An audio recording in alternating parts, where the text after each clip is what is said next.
ಗರುಡ ಪುರಾಣ ಅಧ್ಯಾಯ 6 ಏನೆಂದು ಹೇಳುತ್ತದೆ ತಿಳಿದುಕೊಳ್ಳೋಣ. ಪಾಪಿಗಳ ಗರ್ಭವಾಸದ ದುಃಖ. ಓಂ ನಮೋ ನಾರಾಯಣಃ. ಓಂ ನಮಃ ಶಿವಾಯ್. ಅಧ್ಯಾಯ 6ರಲ್ಲಿ ಗರುಡನು ಶ್ರೀ ಮಹಾವಿಷ್ಣುವನ್ನು ಕೇಳುತ್ತಾನೆ, ಪ್ರಭು, ನರಕದ ಶಿಕ್ಷೆಯನ್ನು ಅನುಭವಿಸಿದ ಜೀವನು ಮತ್ತೆ ತಾಯಿಯ ಗರ್ಭದಲ್ಲಿ ಹೇಗೆ ಜನ್ಮ ಪಡೆಯುತ್ತಾನೆ? ಗರ್ಭದಲ್ಲಿರುವಾಗ ಯಾವ ಯಾವ ಕಷ್ಟಗಳನ್ನು ಅನುಭವಿಸುತ್ತಾನೆ?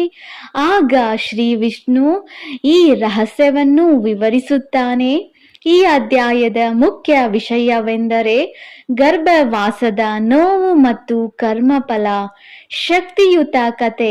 ಒಂದು ಊರಿನಲ್ಲಿ ಧನರಾಜ ಎಂಬ ಶ್ರೀಮಂತ ವ್ಯಕ್ತಿ ಇದ್ದನು. ಅವನ ಬಳಿ ಅಪಾರ ಸಂಪತ್ತಿತ್ತು. ಆದರೆ ಅವನು ಎಂದಿಗೂ ದಾನ ಮಾಡಲಿಲ್ಲ, ಬಡವರಿಗೆ ಸಹಾಯ ಮಾಡಲಿಲ್ಲ, ಸುಳ್ಳು ಹೇಳುತ್ತಿದ್ದ, ಮೋಸ ಮಾಡುತ್ತಿದ್ದ, ಬೇರೆಯವರ ಹಕ್ಕನ್ನು ಕಸಿದುಕೊಳ್ಳುತ್ತಿದ್ದ. ಕಾಲ ಕಳೆದಿತು, ಅವನು ಸತ್ತನು. ಯಮದೂತರು ಅವನನ್ನು ಯಮಲೋಕಕ್ಕೆ ಕರೆದುಕೊಂಡು ಹೋದರು. ತನ್ನ ಪಾಪಗಳಿಗೆ ತಕ್ಕ ಶಿಕ್ಷೆಯನ್ನು ಅನುಭವಿಸಿದ ನಂತರ ಅವನಿಗೆ ಮತ್ತೊಮ್ಮೆ ಮಾನವ ಜನ್ಮ ಸಿಗುವ ಸಮಯ ಬಂದಿತು. ಒಂದು ತಾಯಿಯ ಗರ್ಭದಲ್ಲಿ ಜೀವ ಪ್ರವೇಶಿಸಿತು. ಆದರೆ ಗರ್ಭದೊಳಗಿನ ಜೀವನ ಸುಖಕರವಾಗಿರಲಿಲ್ಲ. ಸಂಪೂರ್ಣ ಕತ್ತಲೆ. ದೇಹವನ್ನು ಚಲಿಸಲು ಸಾಧ್ಯವಿಲ್ಲ. ತಾಯಿಯ ಆಹಾರದ ಪ್ರಭಾವದಿಂದ ಉಷ್ಣ, ಚಳಿ ಮತ್ತು ಅಸ್ವಸ್ಥತೆ. 9 ತಿಂಗಳು ಅತ್ಯಂತ ಸಂಕಟ. ಆ ದುಃಖದ ಮಧ್ಯೆ ಜೀವನು ಭಗವಂತನಿಗೆ ಪ್ರಾರ್ಥಿಸುತ್ತಾನೆ, ಓ ನಾರಾಯಣ, ಈ ಬಾರಿ ನನ್ನನ್ನು ಹೊರಗೆ ಕಳುಹಿಸಿದರೆ ಧರ್ಮದ ಮಾರ್ಗದಲ್ಲಿ ನಡೆಯುತ್ತೇನೆ, ದಾನ ಮಾಡುತ್ತೇನೆ, ಯಾರಿಗೂ ನೋವು ಕೊಡಲ್ಲ, ನಿಮ್ಮನ್ನು ಸದಾ ಸ್ಮರಿಸುತ್ತೇನೆ. ಭಗವಂತನು ಕರುಣೆಯಿಂದ ಜನ್ಮವನ್ನು ನೀಡುತ್ತಾನೆ. ಆದರೆ ಮಗು ಜನಿಸಿದ ತಕ್ಷಣ ಮಾಯೆಯ ಪ್ರಭಾವ ಆರಂಭವಾಗುತ್ತದೆ.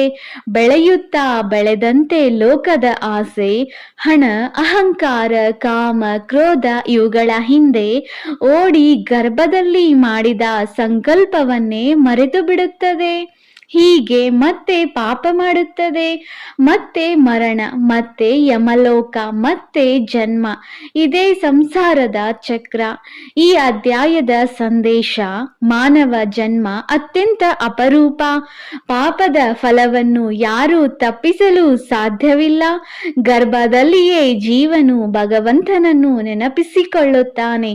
ಜನನದ ನಂತರ ಮಾಯೆಯಿಂದ ಎಲ್ಲವನ್ನೂ ಮರೆತು ಬಿಡುತ್ತಾನೆ. ಆದ್ದರಿಂದ ಜೀವಂತವಾಗಿರುವಾಗಲೇ ಧರ್ಮ, ದಾನ, ಸತ್ಯ, ಭಕ್ತಿ ಮತ್ತು ಒಳ್ಳೆಯ ಕರ್ಮಗಳನ್ನು ಆಚರಿಸಬೇಕು. ಅಂತಿಮ ಸಂದೇಶ: ಗರ್ಭದಲ್ಲಿ ಮಾಡಿದ ದೇವರ ಸ್ಮರಣೆಯನ್ನು ಜನ್ಮದ ನಂತರವೂ ಉಳಿಸಿಕೊಂಡವನೇ ಮೋಕ್ಷದ ಮಾರ್ಗವನ್ನು ಸೇರುತ್ತಾನೆ. ಗರ್ಭದಲ್ಲಿಯೇ ದೇವರನ್ನು ನೆನಪಿಸುವ ಜೀವ ಆದರೆ ಜನಿಸಿದ ನಂತರ ಏಕೆ ಮರೆತು ಬಿಡುತ್ತದೆ? ಓಂ ನಮೋ ನಾರಾಯಣ. ನಮಸ್ಕಾರ ಸ್ನೇಹಿತರೆ. ಗರುಡ ಪುರಾಣದ 6ನೇ ಅಧ್ಯಾಯವು ಪ್ರತಿಯೊಬ್ಬ ಮನುಷ್ಯನು ಜೀವನದಲ್ಲಿ ಒಮ್ಮೆಯಾದರೂ ತಿಳಿದುಕೊಳ್ಳಬೇಕಾದ ಅತ್ಯಂತ ಗಂಭೀರವಾದ ಸತ್ಯವನ್ನು ತಿಳಿಸುತ್ತದೆ. ನಾವು ಈ ಲೋಕಕ್ಕೆ ಬಂದದ್ದು ಹೇಗೆ? ತಾಯಿಯ ಗರ್ಭದಲ್ಲಿ ಜೀವ ಯಾವ ರೀತಿಯ ಕಷ್ಟವನ್ನು ಅನುಭವಿಸುತ್ತದೆ? ಜನಿಸಿದ ನಂತರ ಏಕೆ ಎಲ್ಲವನ್ನೂ ಮರೆತು ಬಿಡುತ್ತದೆ? ಒಮ್ಮೆ ಗರುಡ ದೇವರು ಶ್ರೀ ಮಹಾವಿಷ್ಣುವನ್ನು ಕೇಳಿದರು, ಪ್ರಭು, ನರಕದ ಶಿಕ್ಷೆಯನ್ನು ಅನುಭವಿಸಿದ ನಂತರ ಜೀವನವು ಮತ್ತೆ ಹೇಗೆ ಜನ್ಮ ಪಡೆಯುತ್ತದೆ? ಗರ್ಭದಲ್ಲಿರುವಾಗ ಅದರ ಸ್ಥಿತಿ ಹೇಗಿರುತ್ತದೆ?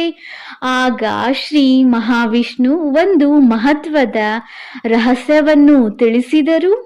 ಜೀವನು ತನ್ನ ಕರ್ಮಗಳಿಗೆ ತಕ್ಕ ಫಲವನ್ನು ಅನುಭವಿಸಿದ ನಂತರ ಮತ್ತೊಮ್ಮೆ ತಾಯಿಯ ಗರ್ಭವನ್ನು ಪ್ರವೇಶಿಸುತ್ತದೆ. ಗರ್ಭದ ಒಳಗೆ ಸಂಪೂರ್ಣ ಕತ್ತಲೆ, ಹೊರಗಿನ ಜಗತ್ತಿನ ಅರಿವಿಲ್ಲ, ಚಲಿಸಲು ಜಾಗವಿಲ್ಲ. ತಾಯಿಯ ಆಹಾರ, ಆರೋಗ್ಯ ಮತ್ತು ಮನಸ್ಥಿತಿಯ ಪ್ರಭಾವವನ್ನು ಜೀವ ಅನುಭವಿಸುತ್ತದೆ. 9 ತಿಂಗಳು ಅದು ಅತ್ಯಂತ ಸಂಕಟದ ಸ್ಥಿತಿಯಲ್ಲಿರುತ್ತದೆ.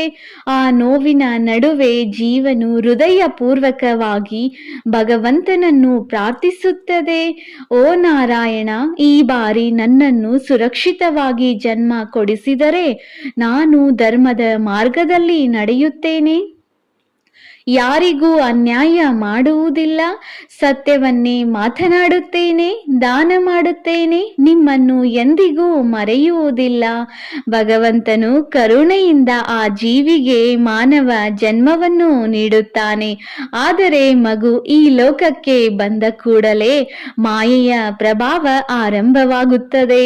ಬಾಲ್ಯ, ಯೌವನ, ಸಂಪತ್ತು, ಆಸೆ, ಅಹಂಕಾರ, ಕಾಮ, ಕ್ರೋಧ ಮತ್ತು ಲೋಭ ಇವೆಲ್ಲದರ ನಡುವೆ ಗರ್ಭದಲ್ಲಿ ಮಾಡಿದ ಸಂಕಲ್ಪವನ್ನು ನಿಧಾನವಾಗಿ ಮರೆತು ಬಿಡುತ್ತದೆ. ಜೀವನವಿಡೀ ಹಣ, ಹೆಸರು ಮತ್ತು ಸುಖದ ಹಿಂದೆ ಓಡುತ್ತಾ ದೇವರ ಸ್ಮರಣೆ ಹಾಗೂ ಧರ್ಮವನ್ನು ಕಡೆಗಣಿಸುತ್ತದೆ. ಹೀಗೆ ಮತ್ತೆ ಪಾಪ, ಮತ್ತೆ ಮರಣ, ಮತ್ತೆ ಜನ್ಮ ಎಂಬ ಸಂಸಾರದ ಚಕ್ರ ಮುಂದುವರಿಯುತ್ತದೆ. ಸ್ನೇಹಿತರೆ, ಈ ಅಧ್ಯಾಯದ ಸಂದೇಶ ಭಯ ಹುಟ್ಟಿಸುವುದಲ್ಲ, ನಮ್ಮ ಜೀವನವನ್ನು ಜಾಗೃತಿಯಿಂದ ನಡೆಸಲು ಪ್ರೇರೇಪಿಸುವುದು. ಇಂದು ನಮ್ಮ ಬಳಿ ಇರುವ ಮಾನವ ಜನ್ಮ ಅಮೂಲ್ಯ. ಈ ಜನ್ಮದಲ್ಲಿಯೇ ಸತ್ಯ, ದಯೆ, ದಾನ, ಭಕ್ತಿ ಮತ್ತು ಒಳ್ಳೆಯ ಕರ್ಮಗಳನ್ನು ಆಚರಿಸಿದರೆ ಜೀವನ ಸಾರ್ಥಕವಾಗುತ್ತದೆ.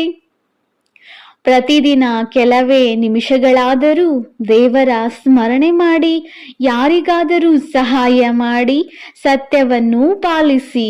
ಇದೇ ಗರುಡ ಪುರಾಣದ ಈ ಅಧ್ಯಾಯದ ಸಾರ.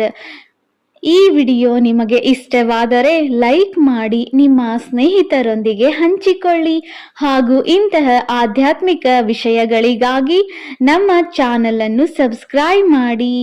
ಧನ್ಯವಾದಗಳು ಸ್ನೇಹಿತರೆ.